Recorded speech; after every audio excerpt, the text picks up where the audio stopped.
कहते हैं। हमारा एक ही सखा है, वो है सुदामा। नहीं तो दर्शन करिएगा। आज के इस परिवेश में आदमी के जीवन में बड़प्पन आ जाए तो अपने सगे भाई को भी सगा कहने में लोग शर्माते हैं। जबकि वो द्वारिकाधीश है, सुदामा जी निर्धन है, लेकिन गर्व से कहते थे कि हमारा एक ही मित्र है, वो है सुदामा।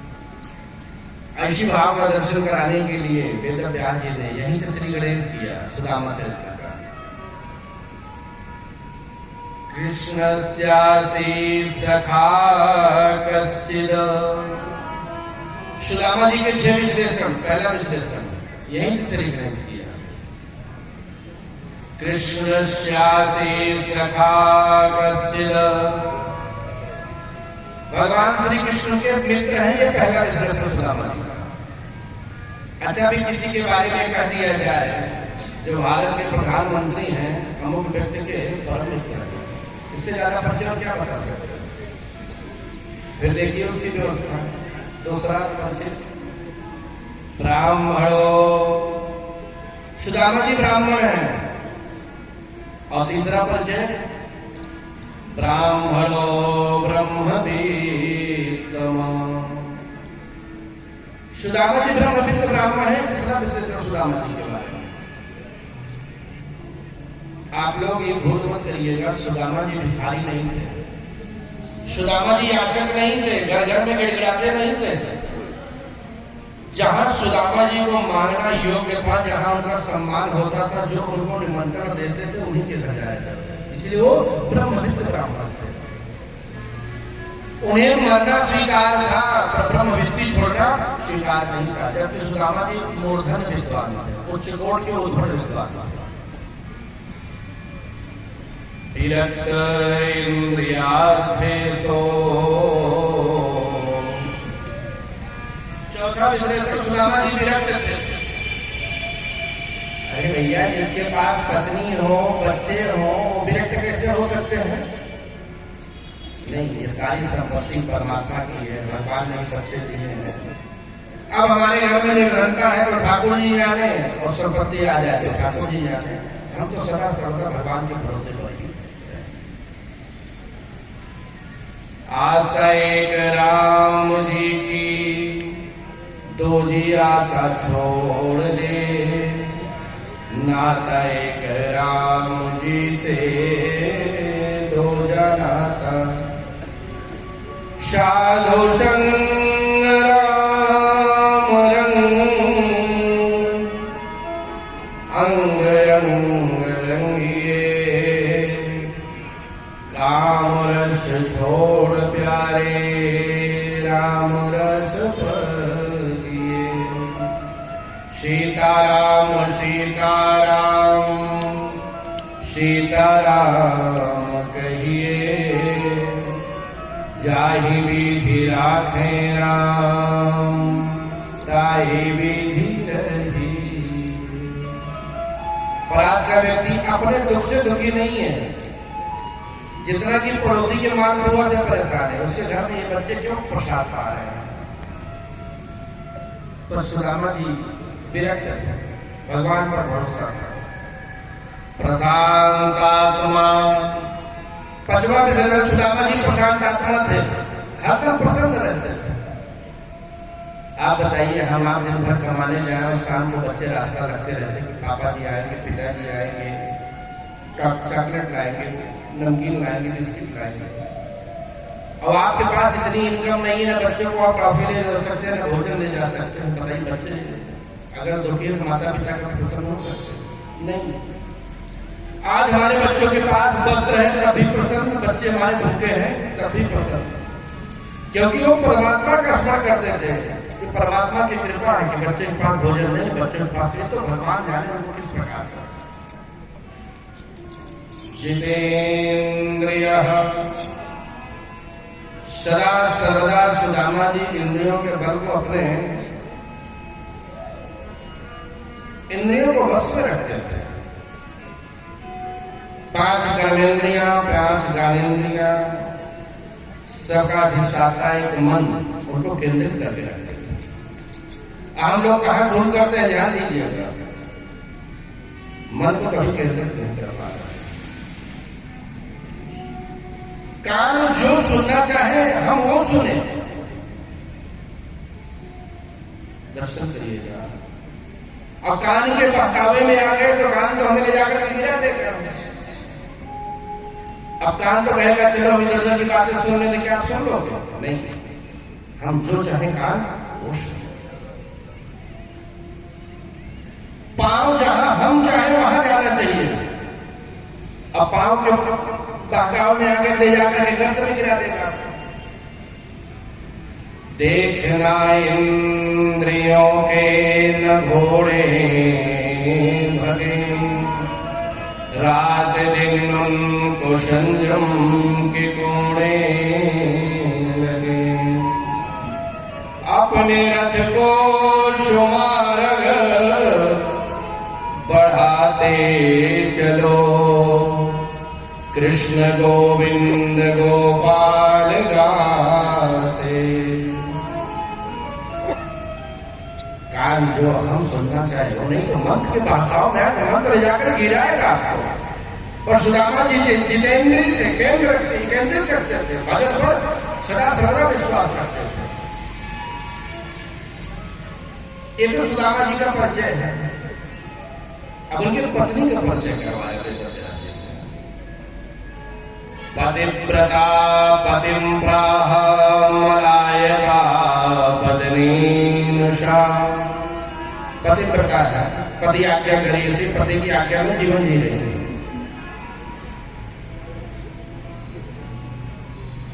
अब चूंकि घर में न वस्त्र है, न धन है, न अन्न है, निर्धन का व्याप्त थी, तो शरीर उनका मलिन था। मलायता बदनीनशा दरिद्रा सीतमाना च वेप्यमाना भिगम्य। सुदामा जी की पत्नी दरिद्र थी। बताइए जिसका पति नहीं दरिद्र होगा तो पत्नी कभी दरिद्र हो सकती है। सुदामा जी के लिए जैसे विश्लेषण लिखा, कृष्ण के मित्र हैं, जितेंद्रिय हैं, ब्राह्मण है, ब्रह्मविद ब्राह्मण है, प्रशांतात्मा है, जितेंद्रिय है, सर्ववेद विशारद है। और एक बार भी सुदामा जी ने कभी निर्धन नहीं लिखा वेदव्यास जी ने। और पत्नी के बारे में सीधा सीधा लिखा, दरिद्रा सीदमाना च। उनकी पत्नी दरिद्र है। भैया माताओं को तो ऐसा रिजर्वेशन मिला है, अभी जिसका पति टॉप क्लास का डॉक्टर हो जाए, एमबीबीएस हो जाए, तो डॉक्टर की पत्नी को क्या कहते हैं? डॉक्टर नहीं साहब, भले वो कॉल देना ना जाने, उनको मेडिसिन के बारे में कुछ भी ना पता हो, पर जो पति की उपाधि है सीधा माता जी पर ट्रांसफर हो जाती है। मास्टर की पत्नी को क्या कहते हैं? मास्टर नहीं साहब, भले वो काम आने का उधर काम आने का होगा ना पढ़ा सके, लेकिन पति मास्टर है तो पत्नी मास्टर नहीं साहब का लोग बोलेंगे। अच्छा, साधु की पत्नी को क्या बोलते हैं? साध्वी, या गांव की भाषा में सधुआएं, यही बोलते हो। पंडित जी की पत्नी को पंडिताएं, डॉक्टर की पत्नी को डॉक्टर आए गांव की भाषा में। अच्छा, डाकिया की पत्नी को क्या बोलेंगे? बताइए आप लोग। अरे आप लोग डाकनी मत कह देना, नहीं तो हाँ अभी कोई डाकिया मिलेगा तो बता दें डाकिया पत्नी को। तो कहने का भाव है, पति अगर डॉक्टर है तो पत्नी डॉक्टर नहीं कही जाएगी। और सुदामा जी निर्धन नहीं है तो उनकी पत्नी के बारे में निर्धन क्यों लिखा वेदव्यास जी ने? दरिद्र क्यों कहा? एक ही कारण है, सुदामा जी के जीवन में कभी किसी से कोई चाह नहीं है, स्वयं परमात्मा ही सामने क्यों ना आ जाए, वो कभी किसी से कुछ मांगते नहीं है। और जो मांगेगा सदा सर्वदा वो जितेंद्रिय होगा, प्रशांत आत्मा होगा, वेद विशारद होगा। और जो कभी भी किसी से चाह रखेगा तो वही निर्धन होगा और वही दरिद्र होगा। तो सुदामा जी की पत्नी ये चाहती थी कि कहाँ से हमको धन मिल जाए, कहाँ से अन्न मिल जाए, कहाँ से वस्त्र मिल जाए। वह इसी भाव का दर्शाने के लिए उन्होंने दरिद्र शब्द। लेकिन एक बात है, ये निर्धन, ये गरीबी ऐसा कड़वा सच है कि कभी कभी इंसान इसके सामने टूट जाता है। और एक दिन सुदामा जी भिक्षा याचन के लिए गए। 2-5 दिन हो गया, सुदामा जी लौट करके नहीं आए। घर में अन्न का एक भी दिन का नहीं। सुदामा जी का छोटा बेटा बीमार हो गया। बोले मां 3 दिन से हम कुछ खाए नहीं है, अब ना हमें चलने की शक्ति है, हम उठ भी नहीं पा रहे हैं। कहीं से जाती और थोड़ा सा भोजन ले आती हमारे लिए। बच्चों ने देखा, बोले मां हमारे घर में इतनी निर्धनता क्यों है, इतनी गरीबी क्यों है? पड़ोस के घर में भोजन बनता है, उनके बच्चे वस्त्र पहनते हैं, हम लोग ठंड से कांपते रहते हैं। बाबा के भी पाँव में कांटे चुभे हैं, उनके पास जूता नहीं है, वस्त्र नहीं है, दर-दर की ठोकरें खाते रहते हैं। मां सब क्यों नहीं होता कि हमारे घर में भी धन आए, वस्त्र आए, आभूषण हो? तेरे पास लोगों के जीवन में 15 महीने में 2 एकादशी होती मां। और ध्यान देना, जिस दिन सुशीला जी जान जाते कि आज घर में कुछ नहीं है, तो कहती बच्चों आज एकादशी हमारे। बोले भैया ऐसा कैसे होता है कि लोगों के यहाँ महीने में 2 एकादशी आती है, तेरे की 15 एकादशी कहां से गई? और आज सुशीला से नहीं रहा गया। जहां सुदामा जी पूजा करते थे, आंचल को फैला दिया। बोले प्रभु ब्राह्मणी हूं और मैंने सुना है कि आपके मित्र सुदामा जी हैं, अच्छी मित्रता निभा रहे हो। अरे एक आपका परिवार है 56 भोग पा रहा है, और एक आपके मित्र का परिवार है, उसके बच्चे सूखी रोटी भी नहीं पा रहे। इतना कहते कहते सुशीला ने आंचल फैला दिया। नेत्र सजल हो, पापा करो पड़ी। प्रभु कभी आपने ये विचार किया कि आप द्वारकाधीश हो, तो आपने कैसी मित्रता निभाई? प्रभु इसीलिए आप मित्र बने थे कि मित्र का परिवार टूट जाए, उसके बच्चे दर-दर की ठोकरें खाए। अब आप जगन्नाथ बने बैठे हो। ध्यान देना, जब आप भाव से पुकारा तो द्वारकाधीश उठ करके बैठ गए। रुक्मिणी जी देख करके आश्चर्यचकित हो गई कि जीवन में मैंने द्वारकाधीश के नेत्र सजल नहीं देखे, आज हम लोगों को क्या भूल हो गई? द्वारकाधीश खपट के रो पड़े। बोले रुक्मिणी आज हम द्वारकाधीश बनने पे धिक्कार है। एक ब्राह्मण का परिवार, ब्राह्मण के बच्चे बिना भोजन के तड़प रहे हैं, और हमारे बच्चे 56 भोग पा रहे हैं। और कहते कहते आंचल फैला दिया सुशीला ने। बोले प्रभु अब नहीं सह पा रही, मां हो सब कुछ सह सकती, लेकिन बच्चों की पीड़ा नहीं सह सकती। ऐसा हमने क्या चढ़ाई किया था कि हमारे बच्चे बीमार हैं, भोजन नहीं है, और आपके मित्र सुदामा जी भिक्षा याचन के लिए कहां गए, वापस लौट के नहीं आ रहे। याद रखना, अगर बच्चों को भोजन नहीं मिला तो मैं देख नहीं पाऊंगी, प्राण दे दूंगी। और पता है जब मां नहीं रहेगी तो बच्चे किसके सहारे जिएंगे, और जब बच्चे नहीं रहेंगे, मां नहीं रहेगी, तो कभी आपके मित्र के बारे में आपने सोचा वो कहां जाएगा? प्रभु ऐसे ही चलता रहा। एक दिन आपका पूरा ये मित्र परिवार, ये ब्राह्मण परिवार प्रभु समाप्त हो जाएगा। अब हमें जीने की इच्छा नहीं है। और इतना कहते कहते मां ने जो भाव दिया है, दुखी हो के कहती शोदामा की नारी, अरियो गरीबी तो अब ना सतारी, दुखी हो के फटी तन की धोती, खोली सर की ज्योति, बच्चे कहे मां हमें दे दो रोटी। अरे मेरे प्यारे धुरंधरों आरे, आते ही होंगे पिता जी तुम्हारे।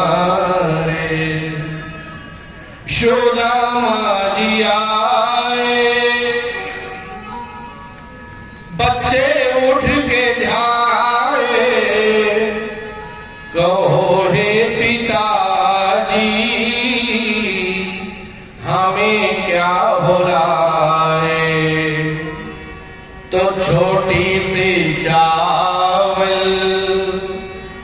मुटकी दिखाए, हरि हो गरीबी तो अपना सता।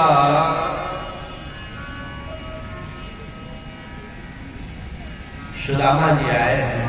अच्छा, इतने थके थे, पीड़ा से कराह रहे थे, पाँव में कांटे चुभे हुए थे। बच्चों की आशा थी कि पिताजी आए कि घर में भोजन करने जाए। बच्चों ने देखा कि पिताजी स्वयं हो गए और इन्होंने कुछ पाया ही नहीं, थोड़ी सी चावल की फुटकी है। तो जो बेटा बीमार था, ध्यान देना, बनाने की आवश्यकता क्यों नहीं पड़ी। वो चावल की फुटकी वैसे लेके बैठ गया और प्रसाद पाने लगा। सुशीला को लगा कि धरती पड़े उसी में समा जाओ। कैसी भागनी पति भोजन दे सकते हो, बच्चों को भोजन दे सकते। बच्चों ने कहा कोई बात नहीं माँ, छोटा भैया प्रसाद आ गया क्या, हम भी पापा के साथ चले जाएंगे। सुदामा जी बेशुद्ध होकर के निद्रा में सो गए। प्रातः काल हुआ, उठे हैं, क्रिया से निवृत्त हुए, ठाकुर जी की सेवा की है। बोले लाभ सुन रहे लाभ, अगर कुछ प्रसाद हो तो भगवान को भोग लगाते। तो सुदामा जी हंसने लगे, कहां से प्रसाद होगा, जब 5 दिन के बाद हम स्वयं आए कुछ लेके ही नहीं आए, तो भगवान कहां से भोग करेंगे। सुशीला जी आई और चरणों में बैठ गई। कभी आपने विचार किया कि हमारी आपकी गृहस्थी कैसे चलेगी। आप प्रसाद लेके आते हो, बच्चों को बना के दे देती हूँ, आपको बना के दे देती हूँ। लोगों के जीवन में महीने में 2 एकादशी होती, पर सुशीला के लिए 15 एकादशी होती। पर मैंने आपसे कभी कुछ नहीं कहा, पर माँ वो नहीं सब बच्चे हमारे बीमार हैं। सुदामा जी ने कहा बच्चे बीमार हैं तो वैद्य जी के पास नहीं गई। बोले वैद्य जी के पास कैसे जाऊं बताओ, घर में जो पूरी कौड़ी नहीं है, घर में अन्न नहीं है, न वस्त्र है, बच्चे भूख से तड़प करके बीमार हुए। सुदामा जी गए हैं, छोटे बच्चे को देखा, हृदय से लगाया, बोले पापा हम बहुत बीमार हैं, हमारे सभी भैया भूखे हैं। सुदामा जी ने कहा एक बात बता सुशीला, ऐसा नहीं मैं प्रयास नहीं करता हूं, मैं बहुत प्रयास करता हूं, लेकिन हमें मरना स्वीकार है, लेकिन ब्रह्म विद्या छोड़ना स्वीकार नहीं है सुशीला। हम प्रयास बहुत करते हैं। आज सही समय देख करके सुशीला ने बात कर दी। हमने सुना है कि द्वारकाधीश आपके मित्र हैं। सुदामा जी हंस पड़े। लो, जिस बात का डर था वही बात उन्हें कह दी ना। अरे मित्र तो है, आप तो कहेंगे कि मैं मित्र के घर चला जाऊं और उसे मांग करके ले आऊं। सुदामा जी जैसा स्वाभिमानी व्यक्ति नहीं। बोले नहीं प्रिय, मरना स्वीकार है, पर मित्र के घर मांगना ऐसे स्वीकार है। सुशीला ने कहा मांगने की बात तो मैंने की नहीं। शैवं भार्यया विप्रो बहुशः प्रार्थितो मृदो। अब कितने वचनों से समझाया, या तो सुशीला जी जानती है, तो सुदामा जी जानते हैं, या मेरा प्यार उस भाव का दर्शन कराया। एक बार चले जाइए ना मेरे कहने पर। अयम ही परमो लाभ उत्तम श्लोक दर्शनम। आप जाइएगा, मांगिएगा मत, और भगवान के दर्शन से ही हमको बड़ा परम लाभ प्राप्त हो जाए। लोग कहते हैं गए भगवान का दर्शन हुआ, धन्य हो गए। भगवान के दर्शन का ही बड़ा पुण्य लाभ होता है। सुदामा जी ने कहा हाँ सुशीला ये हो सकता है, मांगूंगा नहीं पर दर्शन तो हो सकता है। मेरे मन में भी बड़ी लालसा थी, एक बार द्वारकाधीश का दर्शन करूं। तो सुशीला ने कहा तैयारी करो। सुदामा जी हंस पड़े, बावरी तैयारी क्या करनी है, न हमारे पास कोई वाहन है, न साधन है, पैदल ही जाना है ब्राह्मण को। चल कभी महीना 2 महीने में चला जाऊंगा। सुशीला को थोड़ी सी आशा के किरण दिखाई पड़े, लेकिन जब महीने 2 महीने की बात करने लगे, बोले आज ही चले जाओ। आज नहीं सुशीला, अरे जैसे हमारे बच्चे हैं, हो सकता है उसका भी विवाह होगा, उसके बच्चे होंगे। अब बच्चा मांग करके लाऊंगा, कुछ उपहार एकत्रित करूंगा, तब मैं जाऊंगा वहां पर। अच्छा आशा होती है, अभी आप किसी के यहाँ जाइए, खाली हाथ चले जाते तो बच्चे लगते रहते हैं, मम्मी ये कौन है, बेटा ये तो फूफा जी है। मौसा जी अच्छा कुछ लाए हैं क्या, क्यों पाते नहीं हो? नहीं, ऐसे पूछ रहा हूँ। ये व्यवहार की जगत में एक नियम है, किसी के घर जाइए तो कुछ न कुछ लेकर, नहीं तो बच्चे लगते हैं। अच्छा पहले ऐसा होता था कि कोई रिश्तेदार आ जाते हैं तो पानी पिलाने के लिए दौड़ लग जाती थी, क्यों? अभी जो मिलेगा उसमें कुछ बच जाएगा। कई बार ऐसे भूखड़ रिश्तेदार आते थे पूरा पानी पी लेते थे, तो बड़ी गुस्सा लगती थी कि यार जो ले गए तो पूरा खा गए यार। तो कई बार आपन निकल जाते थे, अरे बच्चे नहीं है तो कहाँ तुम लोग, जैसे 2-4 भाई बहन हुआ करते थे। तो सुदामा जी ने कहा नहीं मैं ऐसे नहीं जाऊंगा, खाली बिना उपहार के नहीं जाऊंगा। सुशीला ने कहा प्रभु अब बात जब यहाँ तक बन गई तो बाहर की व्यवस्था करो ना। एक पड़ोसन के घर चली गई, अवैध व्याधि की लेखनी का दर्शन करिएगा। सुशीला ने क्या भाव दिया,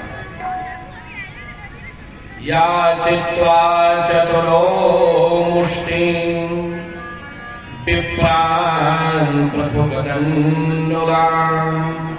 याचना किया बहन देते, ब्राह्मणी हूं, भिक्षा नहीं मांग रही हूं, उधारी समझ के देते। और हमारे पति जगन्नाथ जी से मिलने जा रहे हैं, अब कुछ कृपा मान लो हो गई तो सबसे पहले उधारी दे जाओ, ऐसे नहीं जाओ। तो जितने पड़ोस के लोग फिर शर्मा गए, बोले सही बात है, निर्धन जरूर है लेकिन ब्राह्मणी कभी मानने हमारे घर। तो या चित्वा चतुरो मुष्टिं, एक पड़ोसी ने कहा देखते हैं हमारे घर में कुछ है नहीं, यही चैल खंड है, जब धान की कुटाई हो जाए उसमें जो टुकड़े टूट जाते थे, हमारे यहाँ गाँव जो किनकी बोलते हैं। बोले अगर बहन तुझे लगे तो यही ले ले, बोले ला कहीं यही ले ले। चैल खंडेन तान् बद्ध्वा भद्रे पादादुपायनम्। सुदामा जी ने जब वो चैल खंड चावल देखा तो हंसने लगे, बावरी कहीं की, अरे ये किलो 2 किलो होता तो गठरी बना लेते, सर पे रख लेते, बता ये 4 मुट्ठी हुई। अच्छा 4 घर से मांग करके लाया गया, तो किसी के पास कोई वैरायटी का चावल, किसी के पास कोई वैरायटी का चावल, एक जैसा चावल भी नहीं था।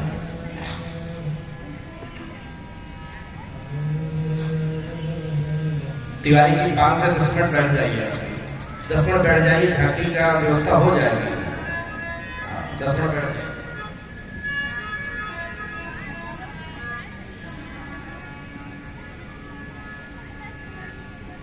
सुशीला जी ने कहा देखिए अब आप मना मत करिए, हम बहुत श्रद्धा से गए मांग करके ले आए। बोले यही दलित नारायण लेकर के जाऊं, कहाँ वो द्वारिका डीज कहाँ ये? सुशीला ने कहा नहीं, पत्रम पुष्पम फलम तोयम यो मे भक्त्या प्रयच्छति। यह श्लोक सुदामा चरित्र का ही है। अक्सर लोग कहते हैं ना पत्र पुष्पम पत्रम पुष्पम, प्रभाव का दर्शन करिएगा। हमारे आप यहाँ कुबेर का खजाना भरा और पत्र पुष्प करोगे तो कैसे काम होगा? ये सुदामा जी के भाव में लिखा गया। भगवान को कितने पत्र प्रिय है, पत्राणि नहीं लिखा, बहुवचन नहीं, पत्रम। किसका पत्ता चढ़ाइए आप, चाहे तुलसी का चढ़ा दीजिए, आम का चढ़ा दीजिए, केले का चढ़ा दीजिए, पत्र का कोई नाम ही नहीं। पुष्पम, पुष्प में भी बहुवचन नहीं, एक वचन, एक ही फूल चढ़ा दीजिए श्रद्धा से। किसका चढ़ाइए, गुलाब का हो या गेंदे का हो या किसी का हो, चढ़ा दीजिए। फलम, एक फल चढ़ा दीजिए, भगवान को प्रसन्न हो जाए। नहीं कुछ हो तो तोयम, तोयम माने जल, भगवान को जल चढ़ा दीजिए। यो मे भक्त्या प्रयच्छति, लेकिन शर्त है कि भगवान को जो भी चढ़ाइए तो वो श्रद्धा भक्ति से चढ़ाइए। सुशीला जी गई और पट को तोड़ के ले आई, दोना बनाई, उसी में चावल रख दिया, हाथ उठाया, बोले बस इसी में दबा लो, भगवान का भजन गाते चले जाओ। सुदामा जी समझ गए, कन्हैया तो बड़ा नटखट है, कुछ कृपा करना चाहता है तो हमारी पत्नी के मन में बस मत नहीं आता। सुदामा जी ने कहा देख प्रिय अभी कुछ बिगड़ा नहीं है, जाऊंगा मांगूंगा नहीं, जब मांगूंगा तो मिलेगा नहीं। ये 2-4 मुट्ठी जो चावल है बच्चों को पवा देना, तो जा जाना कैंसिल करें बोले नहीं, अब कैंसिल नहीं होगा, अब आपको वहां जाकर के भगवान का दर्शन करके ही वापस आना होगा। तो सुदामा जी ने कहा एक बात है सुशीला, मैं तो कुछ कहूंगा नहीं, लेकिन अगर तेरा कोई संदेश हो तो वो सुना सकता हूँ। यहाँ सुशीला जी को थोड़ी सी आशा की किरण जगी। पहले तो मेरा आशीर्वाद दे देना उसको, और जब उनकी पत्नी ना हो, बच्चे ना हो, तो सबके सामने मत कहिएगा, मान लो इतने बड़े राजा उनको अच्छा ना लगे। एकांत को देखना और एकांत में धीरे से मेरा एक छोटा सा संदेश यही वो दीजिएगा। और जानते हो यह संदेश सुनकर द्वारकाधीश की क्या स्थिति हुई थी? उनको लगा कि इतनी बड़ी भूल हुई कैसे लोग, कह देना धीरे से, एक माह द्वय पाक में दो एकादशी हो, पर मेरे घर गोपाल जो नित्य एकादशी। और ये संदेश जब सुदामा जी सुनाए थे, भगवान को ऐसे लगा कि धरती फटे उसमें समाज, मैं जगन्नाथ का ही लिए बना। लोग कहे हरि मित्र दुखी, हम सो न सहो यह जात कलंका। भगवान ने कहा होनी थी सोए होए गई, अब कब हो ना हो, भाभी तेरे भवन में नित्य द्वादशी। आपके बाद एकादशी तेरे जीवन में रहेगी भी, द्वादशी द्वादशी ले।